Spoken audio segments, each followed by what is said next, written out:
यदि आप इस पंचमुखी हनुमान मंत्र को गलती से भी सुन लिया तो आपका शत्रु 5 दिनों में सूख कर लकड़ी बन जाएगा।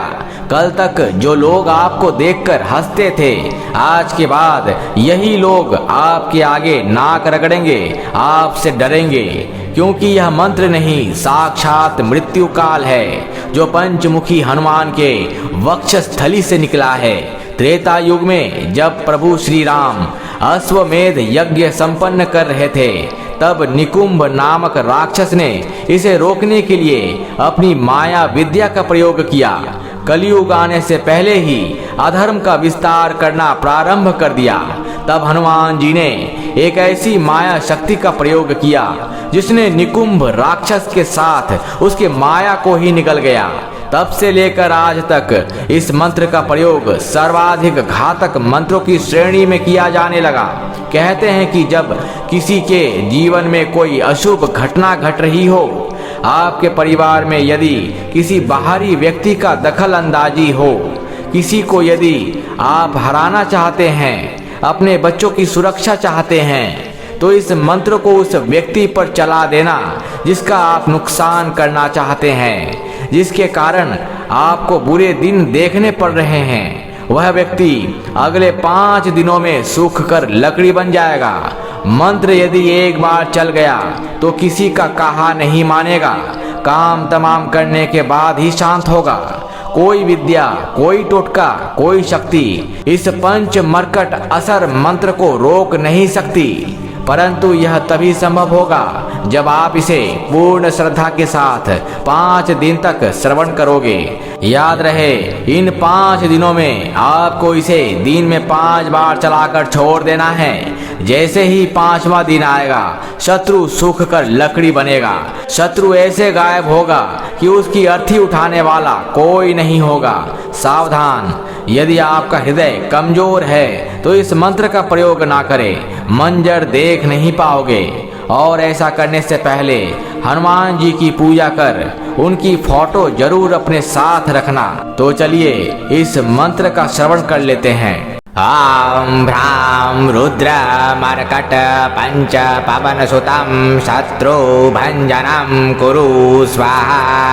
ॐ भ्रां रुद्र मर्कट पंच पवन सुतं शत्रु भंजनं कुरु स्वाहा। ॐ भ्रां रुद्र मर्कट पंच पवन सुतं शत्रु भंजनं कुरु स्वाहा। ॐ भ्रां रुद्र मर्कट पंच पवन सुतं शत्रु भंजनं कुरु स्वाहा।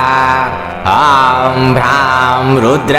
मर्कट पंच पवन सुतं शत्रु भंजनं कुरु स्वाहा।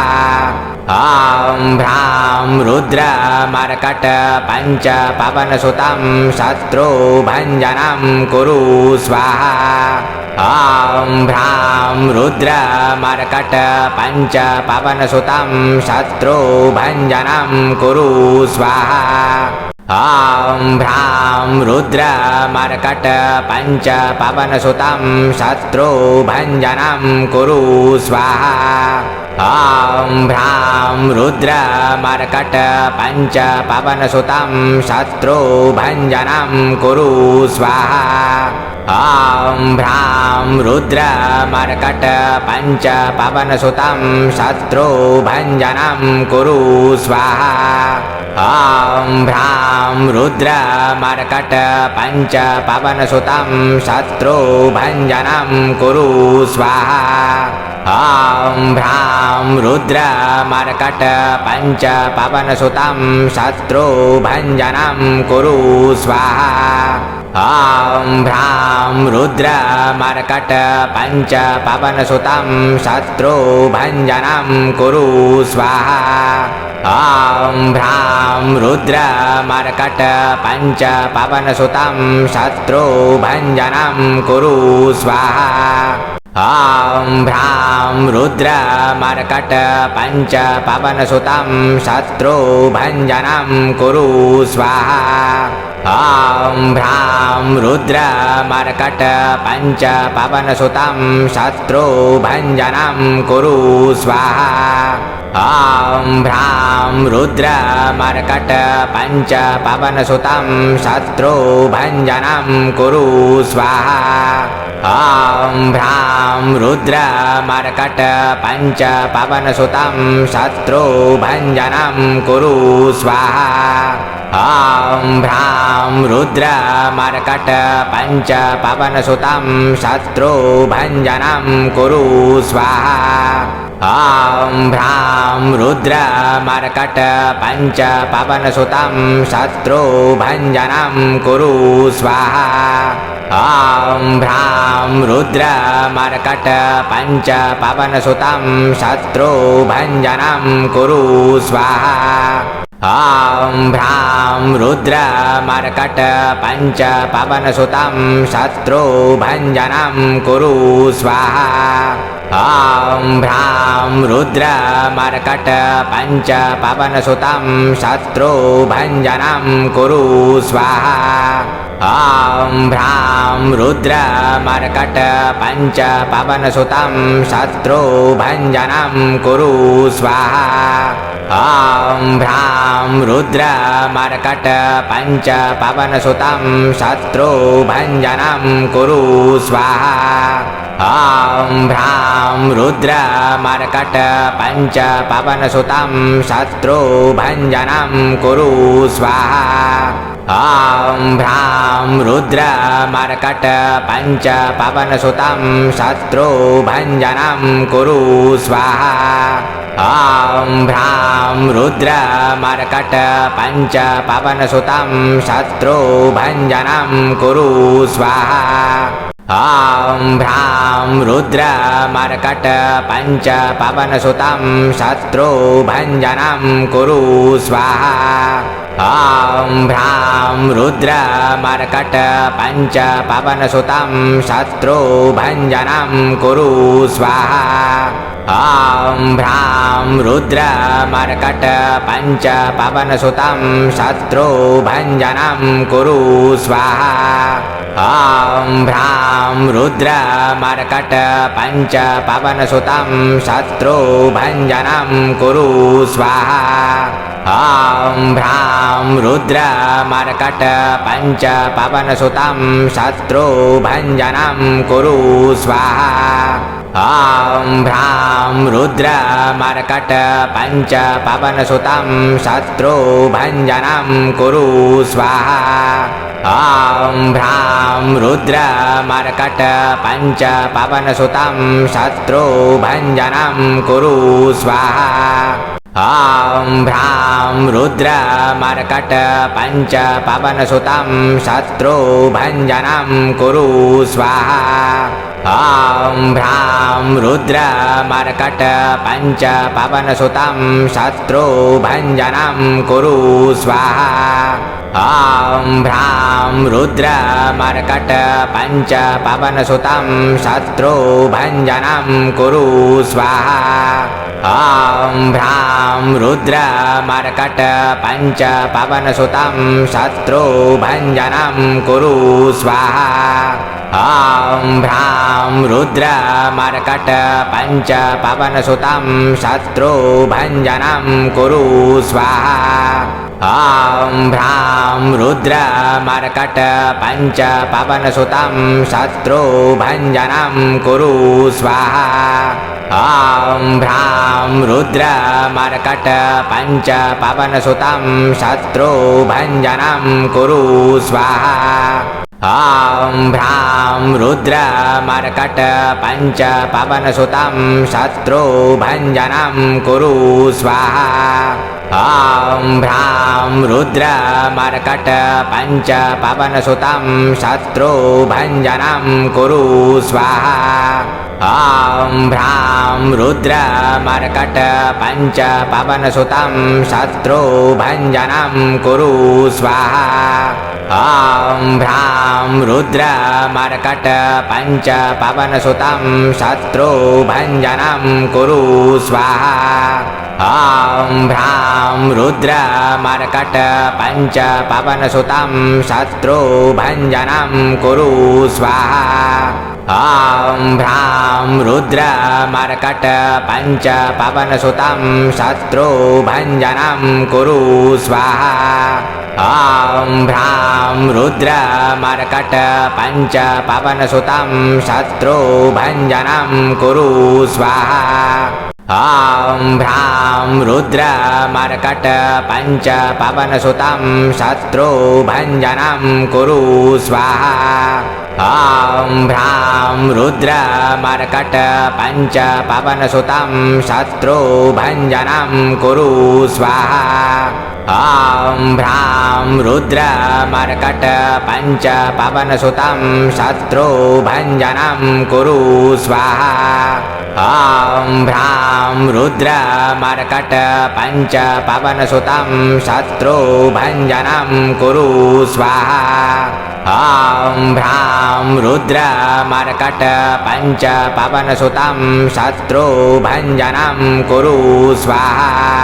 ॐ भ्रां रुद्रमर्कट पञ्च पवनसुतं शत्रुभञ्जनं कुरु स्वाहा ॐ भ्रां रुद्रमर्कट पञ्च पवनसुतं शत्रुभञ्जनं कुरु स्वाहा ॐ भ्रां रुद्रमर्कट पञ्च पवनसुतं शत्रुभञ्जनं कुरु स्वाहा ॐ भ्रां रुद्रमर्कट पञ्च पवनसुतं शत्रुभञ्जनं कुरु स्वाहा ॐ भ्रां रुद्रमर्कट पञ्च पवनसुतं शत्रुभञ्जनं कुरु स्वाहा ॐ भ्रां रुद्रमर्कट पञ्च पवनसुतं शत्रुभञ्जनं कुरु स्वाहा ॐ भ्रां रुद्रमर्कट पञ्च पवनसुतं शत्रुभञ्जनं कुरु स्वाहा ॐ भ्रां रुद्रमर्कट पञ्च पवनसुतं शत्रुभञ्जनं कुरु स्वाहा ॐ भ्रां रुद्रमर्कट पञ्च पवनसुतं शत्रुभञ्जनं कुरु स्वाहा ॐ भ्रां रुद्रमर्कट पञ्च पवनसुतं शत्रुभञ्जनं कुरु स्वाहा ॐ भ्रां रुद्रमर्कट पञ्च पवनसुतं शत्रुभञ्जनं कुरु स्वाहा ॐ भ्रां रुद्रमर्कट पञ्च पवनसुतं शत्रुभञ्जनं कुरु स्वाहा ॐ भ्रां रुद्रमर्कट पञ्च पवनसुतं शत्रुभञ्जनं कुरु स्वाहा ॐ भ्रां रुद्रमर्कट पञ्च पवनसुतं शत्रुभञ्जनं कुरु स्वाहा ॐ भ्रां रुद्रमर्कट पञ्च पवनसुतं शत्रुभञ्जनं कुरु स्वाहा ॐ भ्रां रुद्रमर्कट पञ्च पवनसुतं शत्रुभञ्जनं कुरु स्वाहा ॐ भ्रां रुद्रमर्कट पञ्च पवनसुतं शत्रुभञ्जनं कुरु स्वाहा ॐ भ्रां रुद्रमर्कट पञ्च पवनसुतं शत्रुभञ्जनं कुरु स्वाहा ॐ भ्रां रुद्रमर्कट पञ्च पवनसुतं शत्रुभञ्जनं कुरु स्वाहा ॐ भ्रां रुद्रमर्कट पञ्च पवनसुतं शत्रुभञ्जनं कुरु स्वाहा ॐ भ्रां रुद्रमर्कट पञ्च पवनसुतं शत्रुभञ्जनं कुरु स्वाहा ॐ भ्रां रुद्रमर्कट पञ्च पवनसुतं शत्रुभञ्जनं कुरु स्वाहा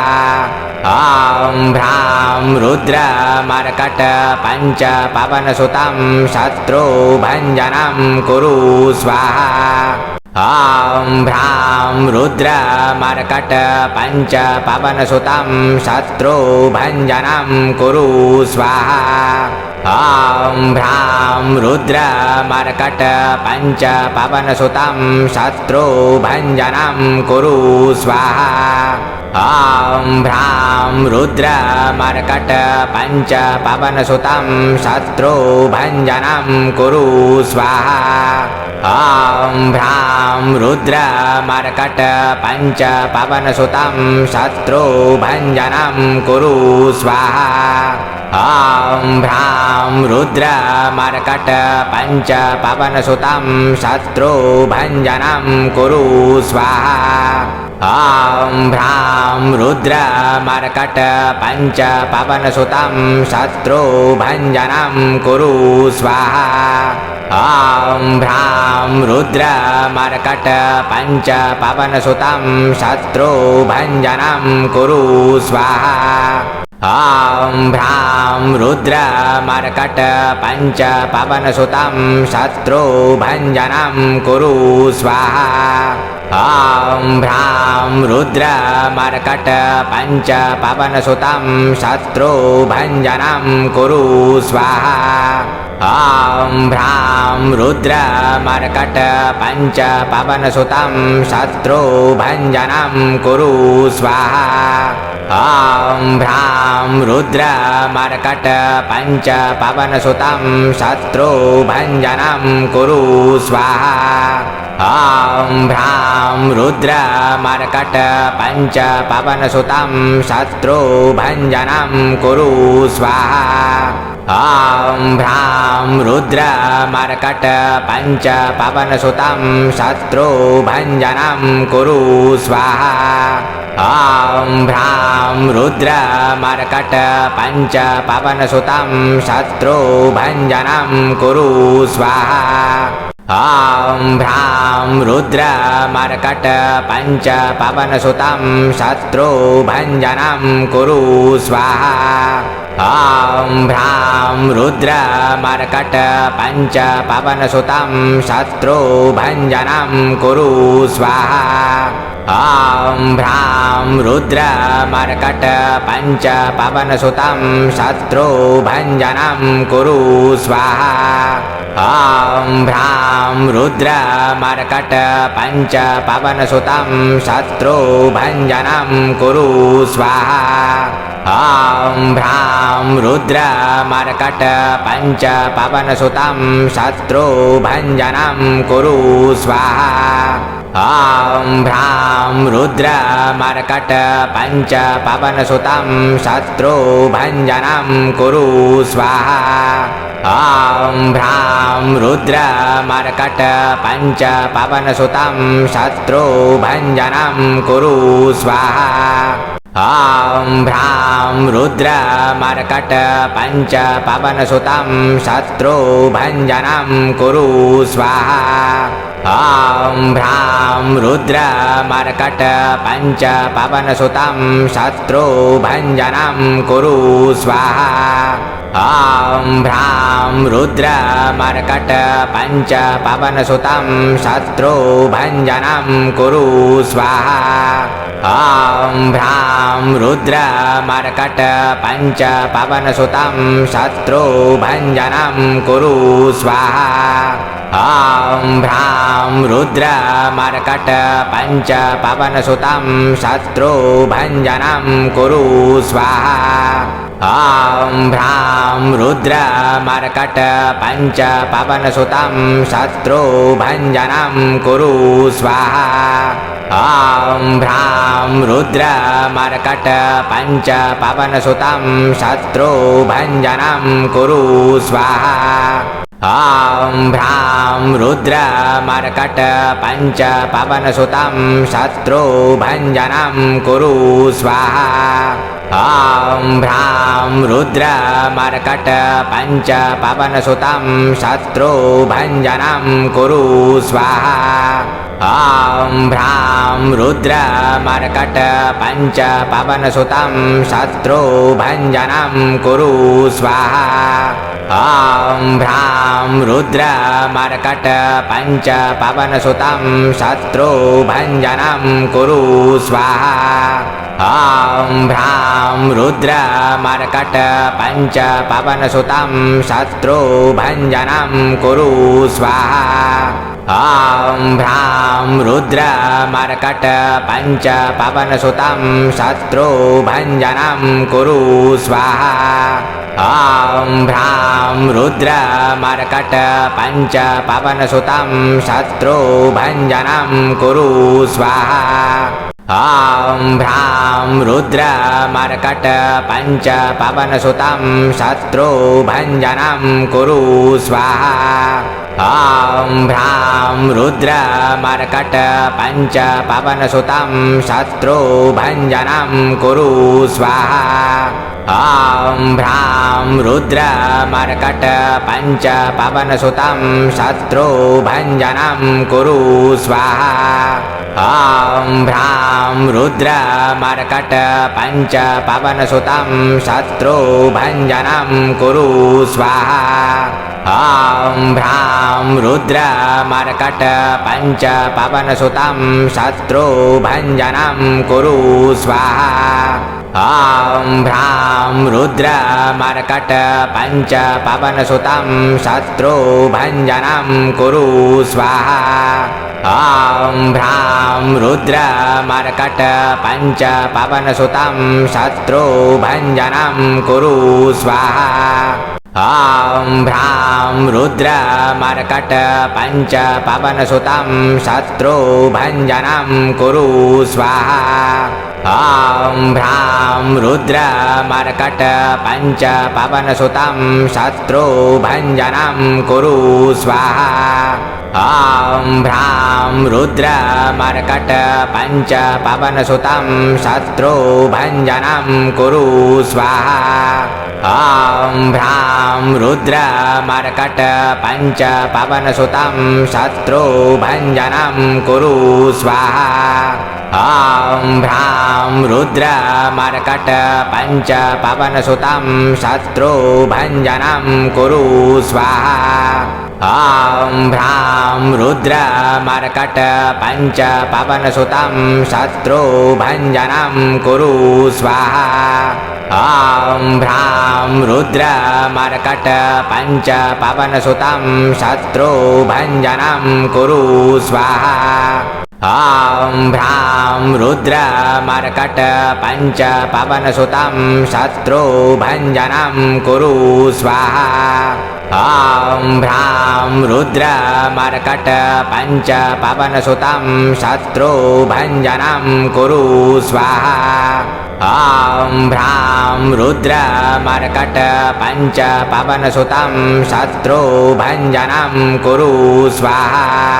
ॐ भ्रां रुद्रमर्कट पञ्च पवनसुतं शत्रुभञ्जनं कुरु स्वाहा ॐ भ्रां रुद्रमर्कट पञ्च पवनसुतं शत्रुभञ्जनं कुरु स्वाहा ॐ भ्रां रुद्रमर्कट पञ्च पवनसुतं शत्रुभञ्जनं कुरु स्वाहा ॐ भ्रां रुद्रमर्कट पञ्च पवनसुतं शत्रुभञ्जनं कुरु स्वाहा ॐ भ्रां रुद्रमर्कट पञ्च पवनसुतं शत्रुभञ्जनं कुरु स्वाहा ॐ भ्रां रुद्रमर्कट पञ्च पवनसुतं शत्रुभञ्जनं कुरु स्वाहा ॐ भ्रां रुद्रमर्कट पञ्च पवनसुतं शत्रुभञ्जनं कुरु स्वाहा ॐ भ्रां रुद्रमर्कट पञ्च पवनसुतं शत्रुभञ्जनं कुरु स्वाहा ॐ भ्रां रुद्रमर्कट पञ्च पवनसुतं शत्रुभञ्जनं कुरु स्वाहा ॐ भ्रां रुद्रमर्कट पञ्च पवनसुतं शत्रुभञ्जनं कुरु स्वाहा ॐ भ्रां रुद्रमर्कट पञ्च पवनसुतं शत्रुभञ्जनं कुरु स्वाहा ॐ भ्रां रुद्रमर्कट पञ्च पवनसुतं शत्रुभञ्जनं कुरु स्वाहा ॐ भ्रां रुद्रमर्कट पञ्च पवनसुतं शत्रुभञ्जनं कुरु स्वाहा ॐ भ्रां रुद्रमर्कट पञ्च पवनसुतं शत्रुभञ्जनं कुरु स्वाहा ॐ भ्रां रुद्रमर्कट पञ्च पवनसुतं शत्रुभञ्जनं कुरु स्वाहा ॐ भ्रां रुद्रमर्कट पञ्च पवनसुतं शत्रुभञ्जनं कुरु स्वाहा ॐ भ्रां रुद्रमर्कट पञ्च पवनसुतं शत्रुभञ्जनं कुरु स्वाहा ॐ भ्रां रुद्रमर्कट पञ्च पवनसुतं शत्रुभञ्जनं कुरु स्वाहा ॐ भ्रां रुद्रमर्कट पञ्च पवनसुतं शत्रुभञ्जनं कुरु स्वाहा ॐ भ्रां रुद्रमर्कट पञ्च पवनसुतं शत्रुभञ्जनं कुरु स्वाहा ॐ भ्रां रुद्रमर्कट पञ्च पवनसुतं शत्रुभञ्जनं कुरु स्वाहा ॐ भ्रां रुद्रमर्कट पञ्च पवनसुतं शत्रुभञ्जनं कुरु स्वाहा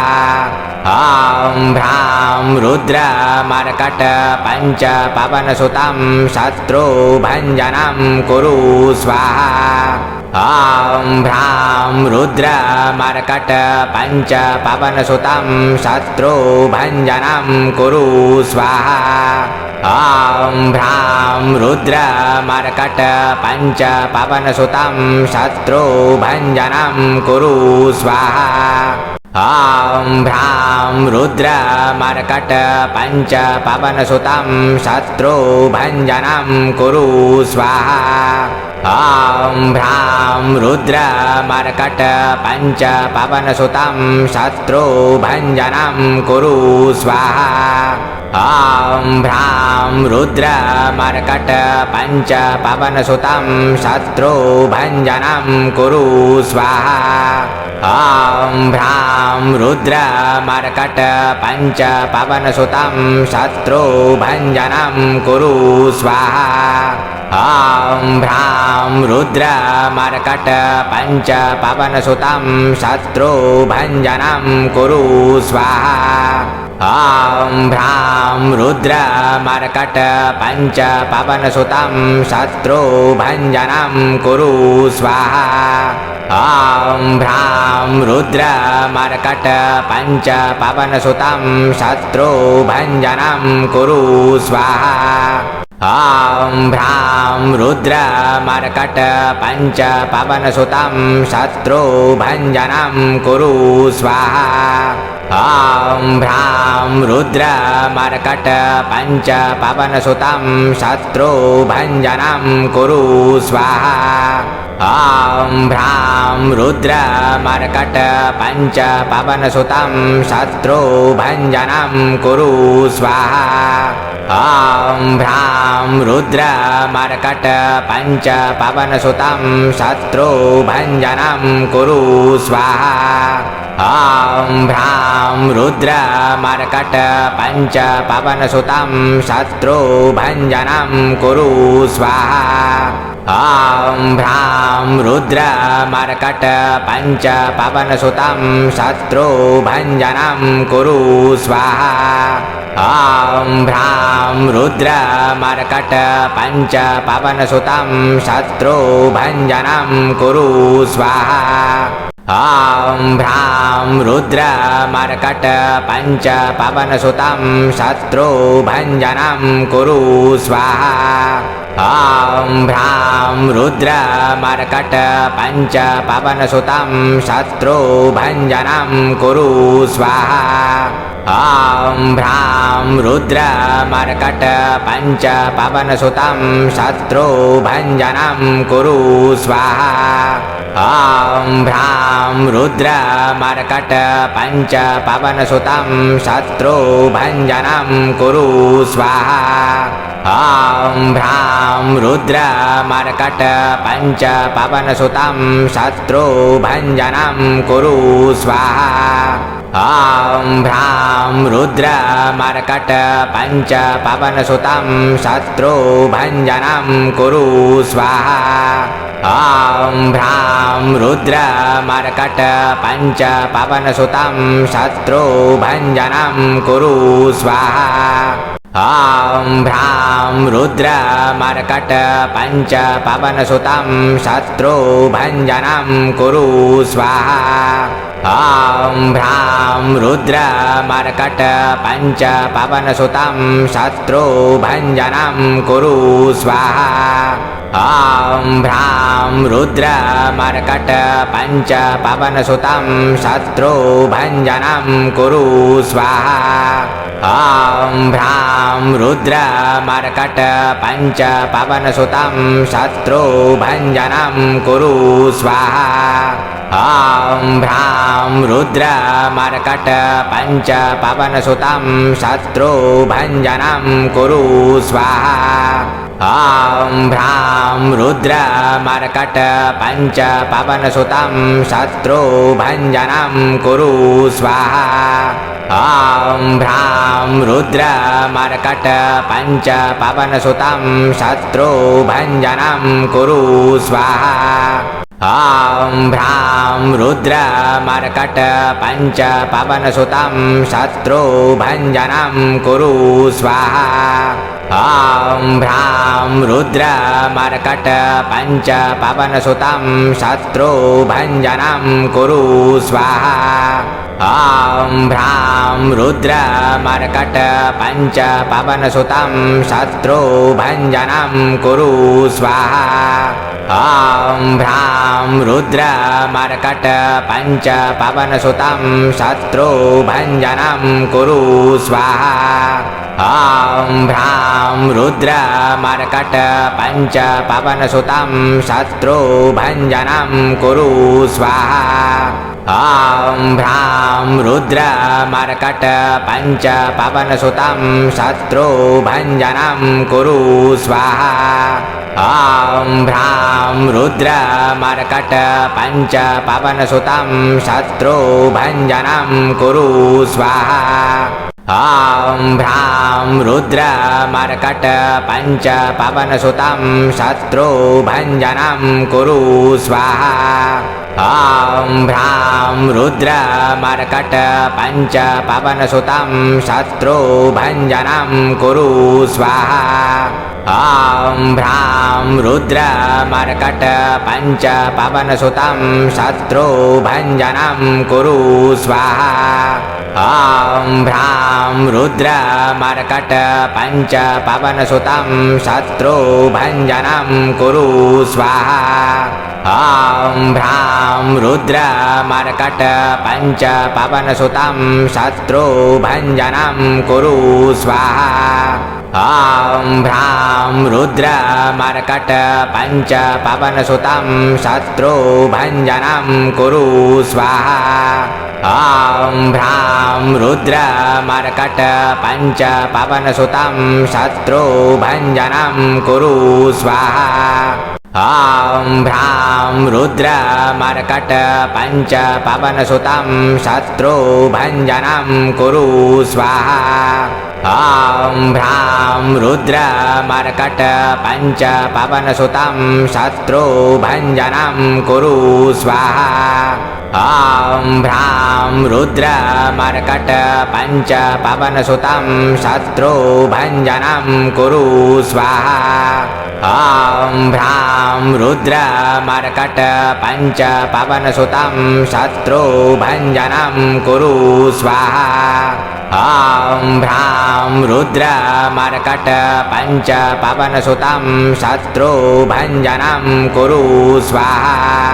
ॐ भ्रां रुद्रमर्कट पञ्च पवनसुतं शत्रुभञ्जनं कुरु स्वाहा ॐ भ्रां रुद्रमर्कट पञ्च पवनसुतं शत्रुभञ्जनं कुरु स्वाहा ॐ भ्रां रुद्रमर्कट पञ्च पवनसुतं शत्रुभञ्जनं कुरु स्वाहा ॐ भ्रां रुद्रमर्कट पञ्च पवनसुतं शत्रुभञ्जनं कुरु स्वाहा ॐ भ्रां रुद्रमर्कट पञ्च पवनसुतं शत्रुभञ्जनं कुरु स्वाहा ॐ भ्रां रुद्रमर्कट पञ्च पवनसुतं शत्रुभञ्जनं कुरु स्वाहा ॐ भ्रां रुद्रमर्कट पञ्च पवनसुतं शत्रुभञ्जनं कुरु स्वाहा ॐ भ्रां रुद्रमर्कट पञ्च पवनसुतं शत्रुभञ्जनं कुरु स्वाहा ॐ भ्रां रुद्रमर्कट पञ्च पवनसुतं शत्रुभञ्जनं कुरु स्वाहा ॐ भ्रां रुद्रमर्कट पञ्च पवनसुतं शत्रुभञ्जनं कुरु स्वाहा ॐ भ्रां रुद्रमर्कट पञ्च पवनसुतं शत्रुभञ्जनं कुरु स्वाहा ॐ भ्रां रुद्रमर्कट पञ्च पवनसुतं शत्रुभञ्जनं कुरु स्वाहा ॐ भ्रां रुद्रमर्कट पञ्च पवनसुतं शत्रुभञ्जनं कुरु स्वाहा ॐ भ्रां रुद्रमर्कट पञ्च पवनसुतं शत्रुभञ्जनं कुरु स्वाहा ॐ भ्रां रुद्रमर्कट पञ्च पवनसुतं शत्रुभञ्जनं कुरु स्वाहा ॐ भ्रां रुद्रमर्कट पञ्च पवनसुतं शत्रुभञ्जनं कुरु स्वाहा ॐ भ्रां रुद्रमर्कट पञ्च पवनसुतं शत्रुभञ्जनं कुरु स्वाहा ॐ भ्रां रुद्रमर्कट पञ्च पवनसुतं शत्रुभञ्जनं कुरु स्वाहा ॐ भ्रां रुद्रमर्कट पञ्च पवनसुतं शत्रुभञ्जनं कुरु स्वाहा ॐ भ्रां रुद्रमर्कट पञ्च पवनसुतं शत्रुभञ्जनं कुरु स्वाहा ॐ भ्रां रुद्रमर्कट पञ्च पवनसुतं शत्रुभञ्जनं कुरु स्वाहा ॐ भ्रां रुद्रमर्कट पञ्च पवनसुतं शत्रुभञ्जनं कुरु स्वाहा ॐ भ्रां रुद्रमर्कट पञ्च पवनसुतं शत्रुभञ्जनं कुरु स्वाहा ॐ भ्रां रुद्रमर्कट पञ्च पवनसुतं शत्रुभञ्जनं कुरु स्वाहा। ॐ भ्रां रुद्रमर्कट पञ्च पवनसुतं शत्रुभञ्जनं कुरु स्वाहा। ॐ भ्रां रुद्रमर्कट पञ्च पवनसुतं शत्रुभञ्जनं कुरु स्वाहा।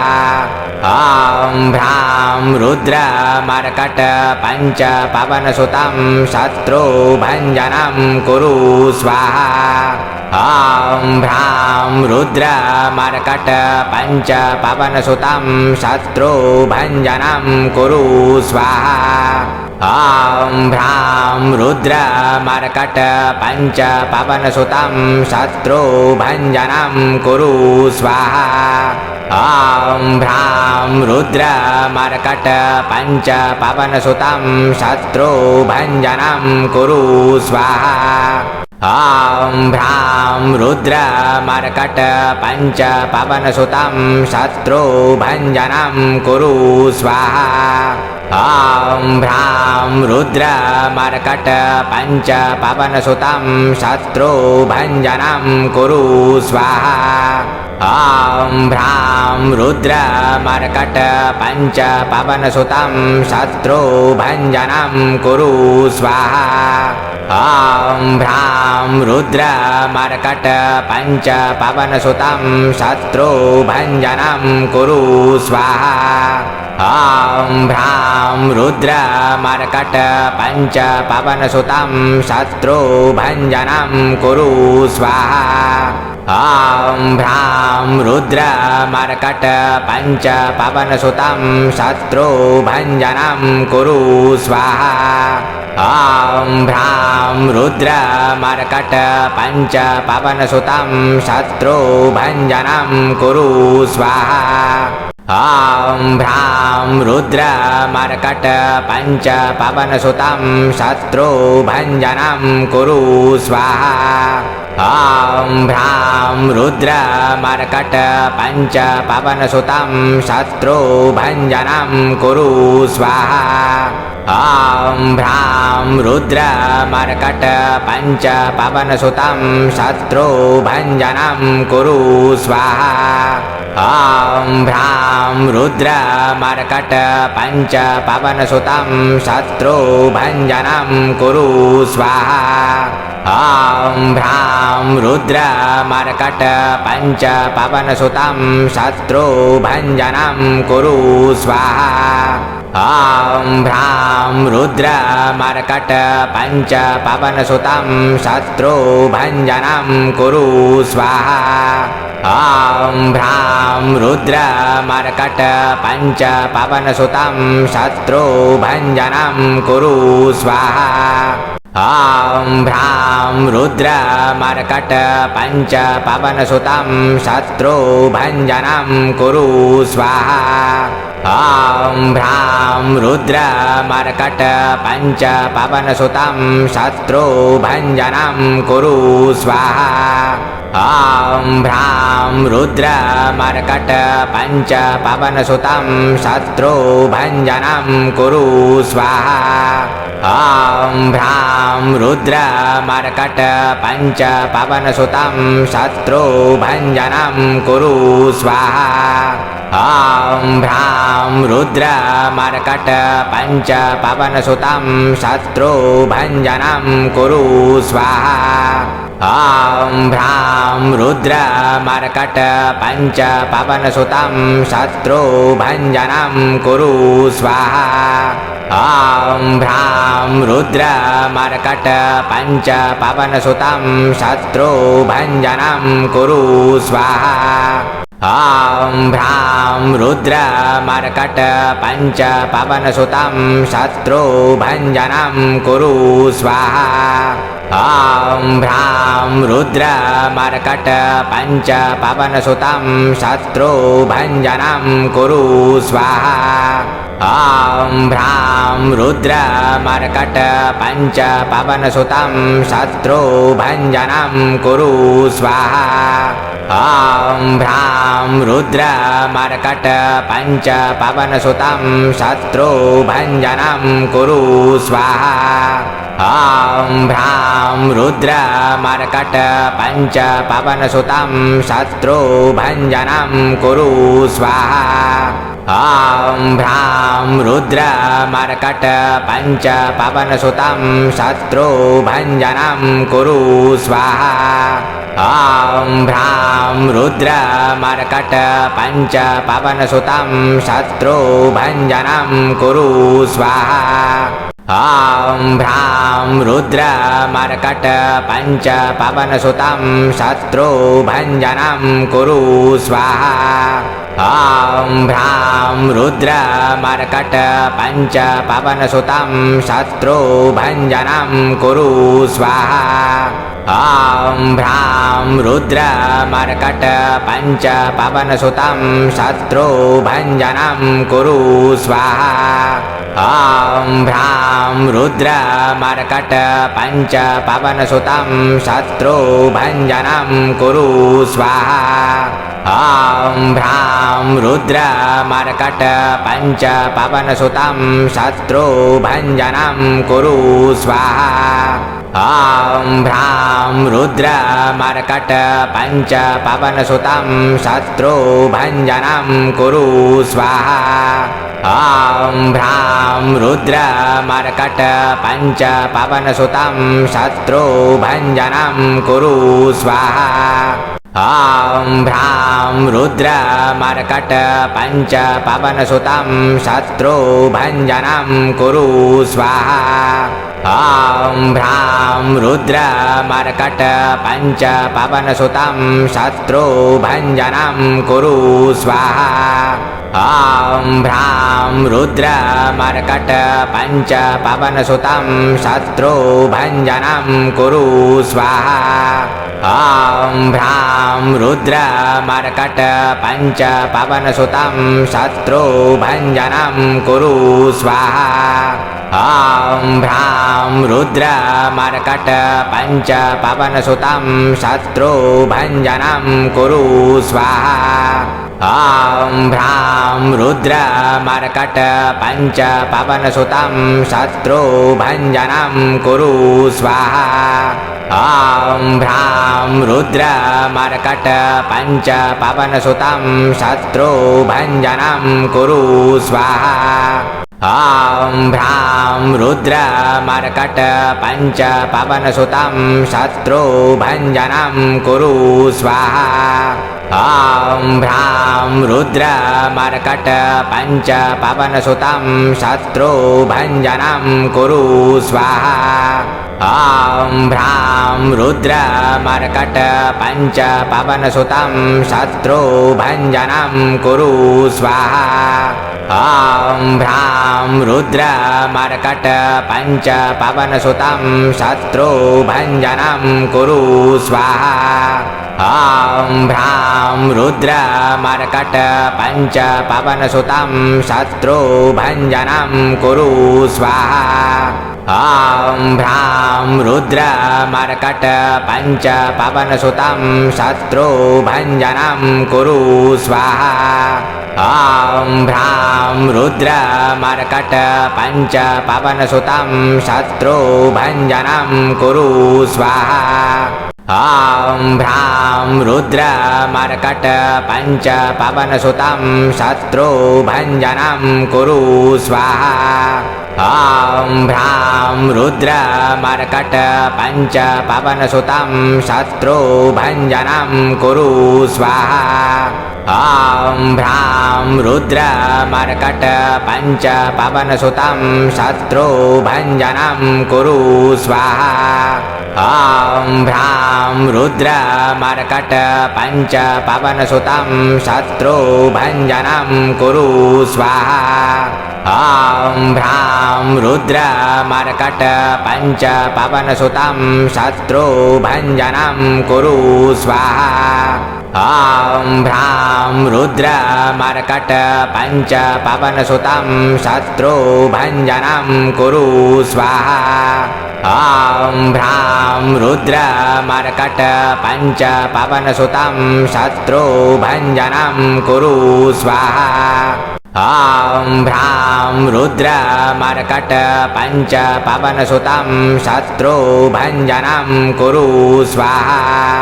ॐ भ्रां रुद्रमर्कट पञ्च पवनसुतं शत्रुभञ्जनं कुरु स्वाहा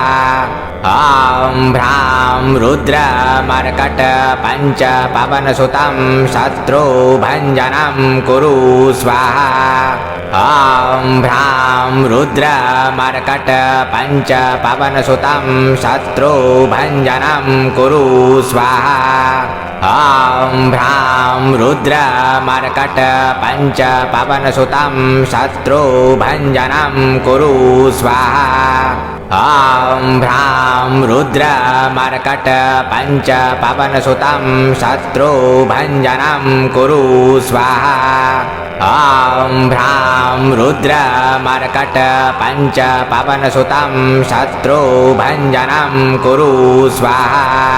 ॐ भ्रां रुद्रमर्कट पञ्च पवनसुतं शत्रुभञ्जनं कुरु स्वाहा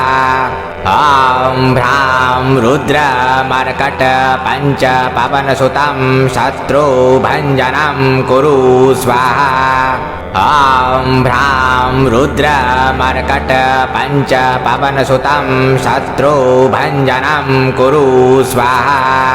ॐ भ्रां रुद्रमर्कट पञ्च पवनसुतं शत्रुभञ्जनं कुरु स्वाहा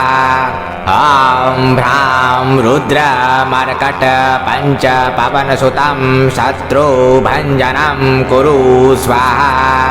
ॐ भ्रां रुद्रमर्कट पञ्च पवनसुतं शत्रुभञ्जनं कुरु स्वाहा ॐ भ्रां रुद्रमर्कट पञ्च पवनसुतं शत्रुभञ्जनं कुरु स्वाहा।